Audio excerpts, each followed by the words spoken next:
let's talk about the different dimensions of consciousness, okay? So currently, some people say there's 12 dimensions of consciousness. Some say there's even more, like 14.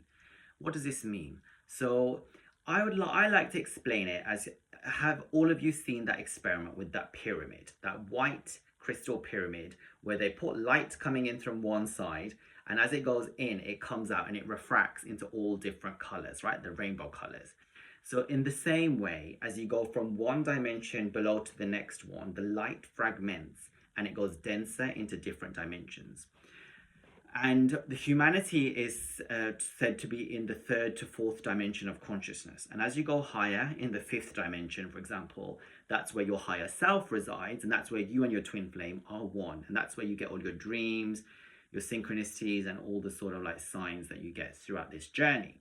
As you go higher to the highest dimension, which could be the 14th or the 12th, depending on which categorization you're using, that's where all that is, God, source, universe, central sun, whatever you want to say, resides there. And as that comes down, you get the angelic realm, then you get the gods and goddesses, like the devas, and the enlightened beings, ascended masters, and etc., as you go through each realm. And then you'll have the other sort of alien species races, like the Octorians or the Palladians in the ninth dimension consciousness.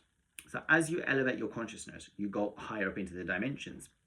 That's not to just say that your soul or oversoul only resides on this dimension, in the third and fourth on Earth. You actually are residing in all the dimensions, because you are connected to all that is. You are connected to God, right? It's just that energy has been dispersed as it comes down into the other dimensions. And this can be a little bit, difficult to wrap your brain around. But the way I like to explain it is, imagine you've got a white sheet of paper. How many dots can you make on that white sheet of paper? Millions, thousands. You can make so many dots with a black pen, right? So your soul or oversoul is like that white sheet of paper. It can reside in as many dimensions as it wants, because not all of your soul is actually in your body. Only an element, an aspect of it is. And then on top of that, you've got the dimensions I've just mentioned, but you've got alternative realities, timelines, and lives, all the different multi-universe aspects that you can add to it. So what happens with the twin flame is that you meet your other self in another body in this reality, and then you get freaked out because you see the reflection.